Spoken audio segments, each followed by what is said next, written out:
Hello everyone.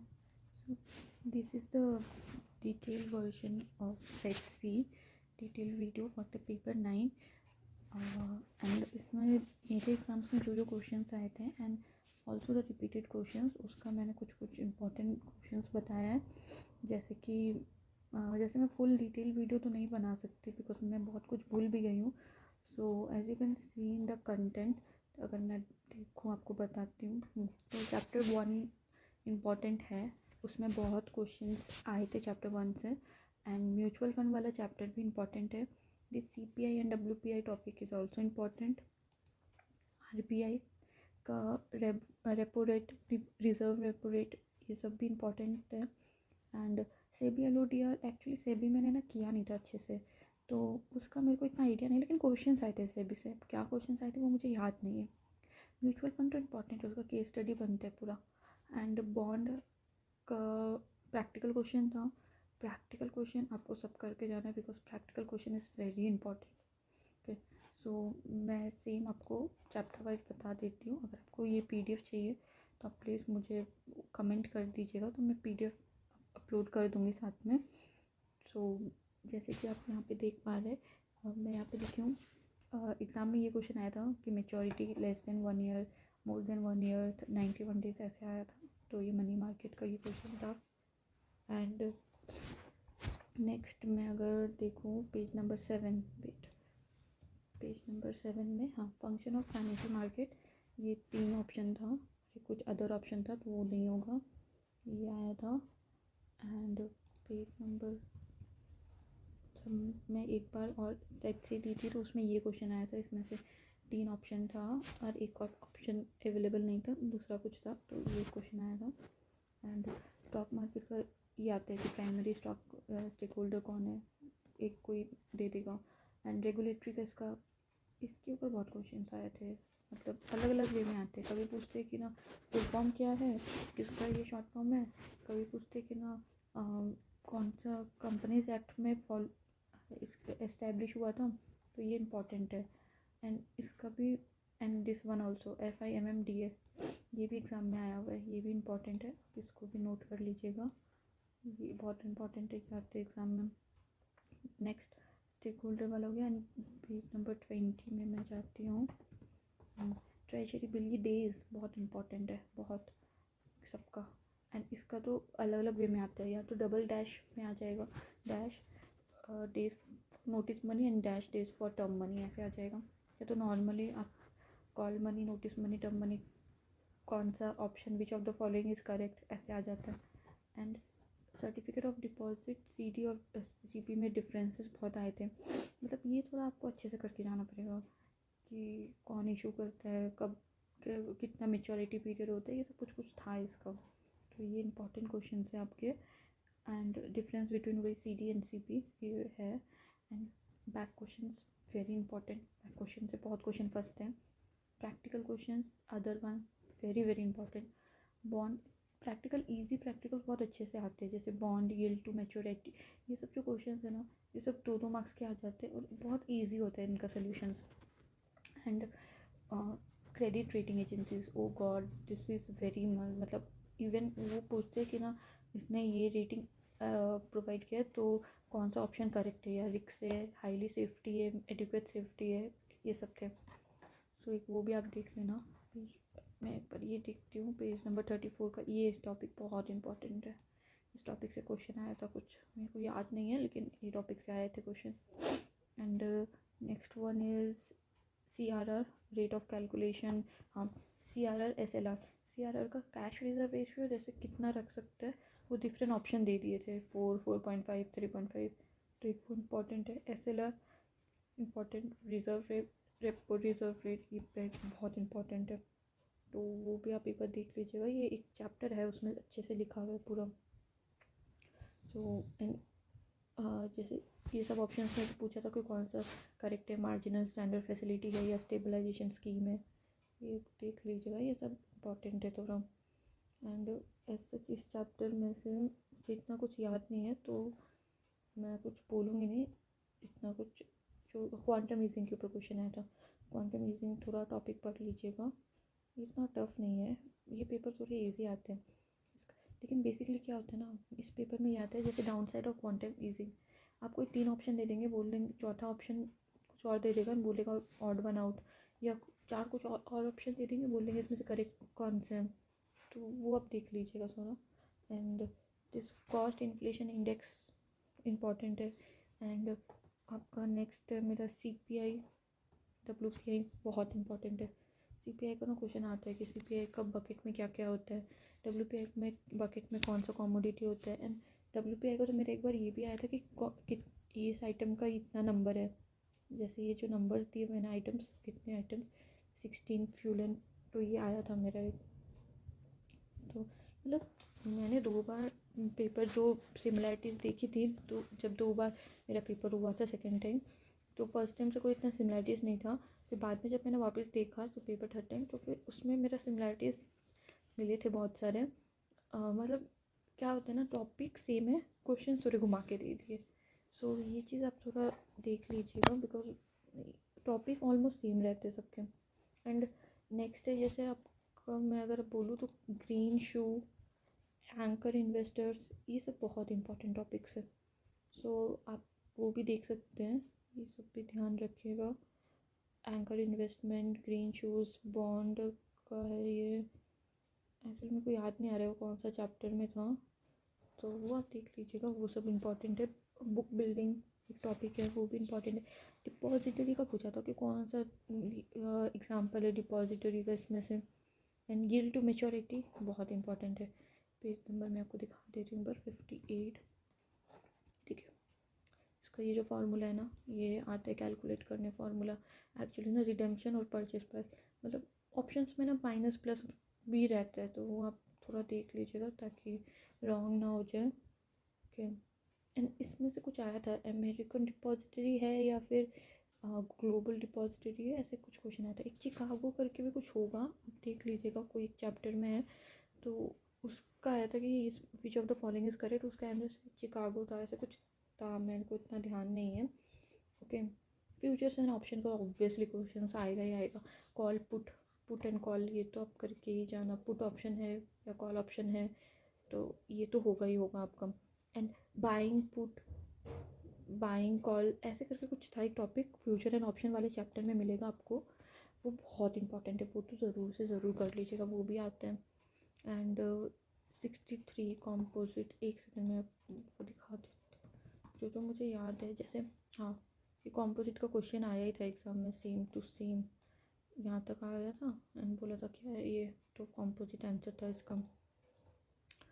And 78, अच्छा ये space का थोड़ा डेफिनेशन से सब पढ़ लीजिएगा, आस पास पेज। ग्रीन शू 83 है जी, ग्रीन शू इसी में है, हाँ ग्रीन शू। एंकर इन्वेस्टर्स कौन है, ये सब बहुत इंपॉर्टेंट है। And one more thing, by back, by back का क्वेश्चन वो पूछ रहे थे कि 10% होगा या 25%, जैसे एक CA ने सजेस्ट किया कि 10% होना चाहिए बाई बैक, तो बोर्ड मीटिंग बुलाया, फिर दूसरे CA ने बोला कि नो, मतलब 25% से अगर नीचे है तो आप 25, अगर 10% से ऊपर है शायद, ऐसे कुछ था क्वेश्चन में, तो आपको स्पेशल रेजोल्यूशन पास करना होगा, तो वो वैसे रिलेटेड पूरा केस स्टडी बना हुआ था, उसमें से 3 क्वेश्चन था, तो अगर बाय बैक आप थोड़ा अच्छे से कर लेंगे तो आपको बाय बैक का तीनों क्वेश्चन आराम से 2 मार्क्स का है तो 6 तो ऐसे ही मिल जाएंगे। एक है नेक्स्ट था म्यूचुअल फंड, म्यूचुअल फंड का बहुत क्वेश्चंस था, मतलब केस स्टडी बहुत बढ़िया कोई केस स्टडी बनाया था, वो एक्सपेंस रेशियो के ऊपर था, अच्छा लगा था मुझे वो केस स्टडी, बेसिक था, जो म्यूचुअल फंड में इन्वेस्ट करते हैं या फिर शेयर मार्केट करते हैं उनको पता होगा। इसे बेसिकली उनके लिए ज़्यादा एडवांटेज होगा जो इन्वेस्टमेंट करते हैं, डील्स करते हैं ये सब में, share market, stock, future and options and mutual fund, तो उसमें बहुत हेल्प मिलेगा। डी लिस्टिंग का भी क्वेश्चन था कि which is an example of D listing, ऐसे कुछ था, तो वो भी एक देख लीजिएगा। D listing 84 page number, by back का तो मैंने बता ही दिया। एंड 192, हाँ रिजर्व एंड रेपोडिटी फुल, यही डेफिनेशन आया था, तो ये एक बार चेकआउट कर लीजिएगा।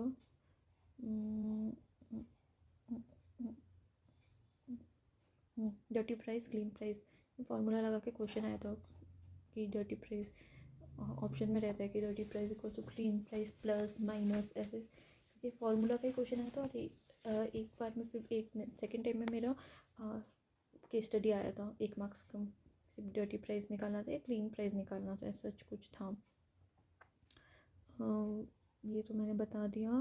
पेज नंबर 211 हम ये यील्ड टू मैच्योरिटी, इसका ये क्वेश्चंस करना इंपॉर्टेंट है। एग्जाम्पल सबका करिएगा, क्वेश्चंस का इंपॉर्टेंट है।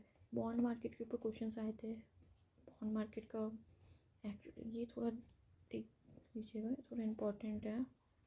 एंड कोई एक दो क्वेश्चंस का ना सॉल्यूशन रॉन्ग था तरीका करने का, तो वो मैंने फार्मूला अलग है, सॉल्यूशन तरीका अलग है, तो मैंने वो ठीक कर लिया था। अगर आपको चाहिए तो आप बता दीजिएगा, दे दूँगी मैं। वो शायद बॉन्ड से ही रिलेटेड था, इसको तो मैं चेक करके बता ही देती हूँ अभी कौन सा टॉपिक था।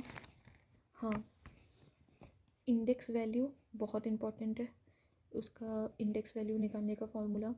एनुअलाइज्ड यील्ड, इसका जो फार्मूला है वो थोड़ा जैसे transaction price minus security lending price over security lending price into 365 days divided by borrowed period into 100। Actually ये फार्मूला ही है, सॉल्यूशन थोड़ा अलग तरीके से किया, लेकिन ये सेम क्वेश्चन आया था एग्जाम में। मतलब ये मैंने 2 बार तो ये देखा है मेरे पेपर में।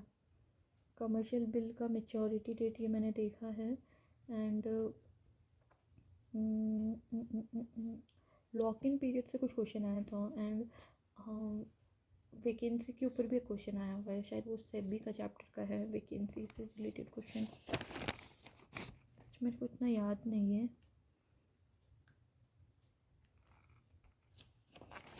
जैसे ना एक क्वेश्चन ये भी आया था कि ना कर्व स्टीफ है या अपवर्ड स्लोपिंग है, डाउनवर्ड स्लोपिंग, ऐसे कुछ एक क्वेश्चन था कर्व से रिलेटेड।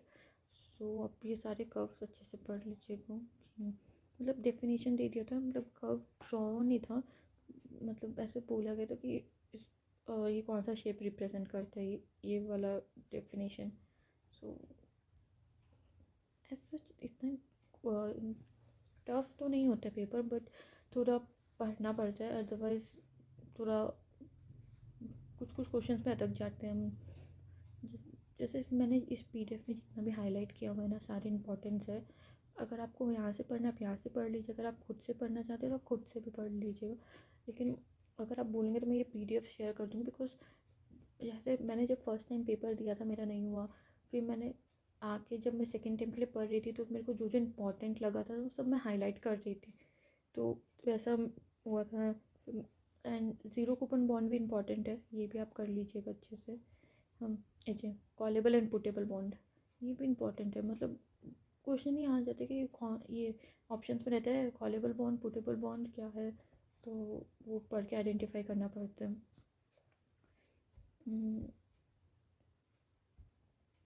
इन्वेस्टमेंट ये सब सच इतना इम्पोर्टेंट नहीं है। नहीं, ये सब इम्पोर्टेंट नहीं है, मतलब मेरे टाइम में नहीं था। अब इम्पोर्टेंट तो मैं क्या ही बताऊँ, आप लोग पढ़ना चाहे तो पढ़ लीजिएगा, बिकॉज पेपर सबके अलग होते हैं। देखिए ये स्टैंडर्ड एंड पुअर के ऊपर भी एक क्वेश्चन आया था कुछ, तो ये अगर आप सर्च करके देख लेंगे कहाँ कहाँ पे, तो ये रैंकिंग का कुछ था इसका, तो ये भी चेकआउट कर लेना आप लोग।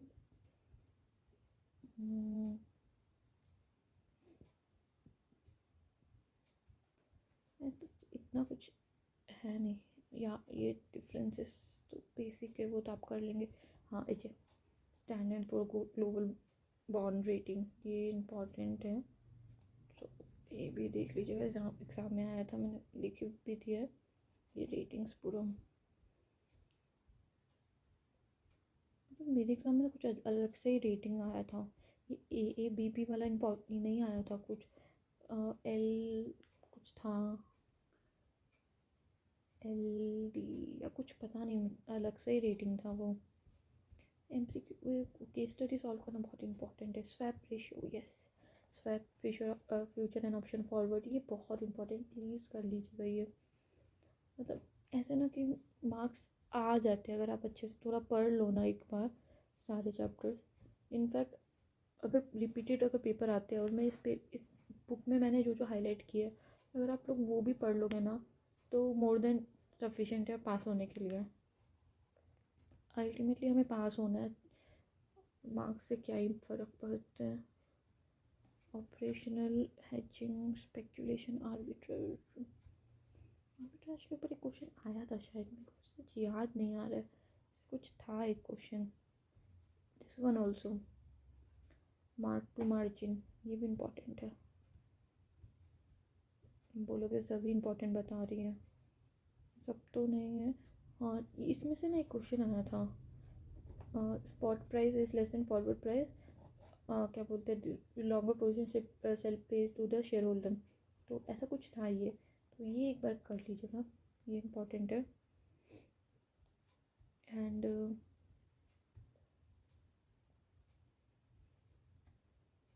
प्लीज़ आप नोट कर लीजिएगा, अगर हो सके तो आप लोग नीचे टाइमलाइन भी बना सकते हैं एंड पेज नंबर भी डाल सकते हैं कि कौन कौन सा पेज नंबर मैंने बताया है important according to this PDF, ताकि बाकी लोग को भी हेल्प हो। सो आप कमेंट करके बता सकते हैं अगर आपको लगता है कि मेरे को कुछ इम्प्रूवमेंट करना है अपना वीडियोस में, so please feel free to comment and guide me, because मुझे भी इतना आइडिया नहीं है। I am also doing it presently only, like nowadays, before I never did all this thing. So ये है, एक सेकेंड चेक कर लेती हूँ मैं कुछ छूट ना जाए, बिकॉज ऐसा रहता है अगर छूट जाते हैं ना तो अच्छा नहीं लगता कि अच्छा ये मतलब एक एक मार्क्स का फ़र्क हो जाता है। मेरा सेकंड में जब मेरा 49 आया था, मेरे को इतना अफसोस हुआ कि यार एक मार्क्स के लिए मैं अटक गई, मेरे को वापस पूरा बुक पढ़ना पड़ेगा। ब्रेक इवन के ऊपर ऐसा कोई क्वेश्चन नहीं था मेरा, तो देख लीजिएगा, टाइम परमिट्स करता है तो पढ़िए, नहीं करता तो ठीक है, ऐसा जितना कुछ है नहीं कि सभी पढ़ के जाना होगा। Instrument and interpret, yes this one, T1 T2 कर T+1 T+2 करके भी कोई क्वेश्चन आया था, तो एक क्वेश्चन उसमें भी था, वो भी देख लीजिएगा। क्रेडिट रेटिंग मैंने बोल दिया। फैक्टरिंग एंड फॉरफिटिंग इसका इंपॉर्टेंट है, फैक्टरिंग एंड फॉरफिटिंग का भी आप देख लीजिएगा, वो इम्पॉर्टेंट है। उसके बाद REIT this real estate investment trust, ये बहुत इंपॉर्टेंट है, इसका एक क्वेश्चन आया था। प्राइवेट इक्विटी का एक क्वेश्चन आया था, ये कौन सा वेंचर कैपिटल है, वेंचर कैपिटल इंपॉर्टेंट टॉपिक है, ये ज़रूर से ज़रूर कर लीजिएगा। बाय आउट है, वेंचर है, हडल है, ऐसे करके एक क्वेश्चन आया था और एक दो क्वेश्चन शायद वेंचर से आया था। ओके, इन्वेस्टमेंट बैंकिंग एक क्वेश्चन दो क्वेश्चन आते ही है ऑब्वियसली। क्रेडिट रेटिंग का मैंने बोल ही दिया है, 3 से 4 क्वेश्चन आए थे मेरे क्रेडिट रेटिंग के। लीजिंग का एक दो क्वेश्चन आता ही है, लीजिंग भी कर लीजिएगा अच्छे से।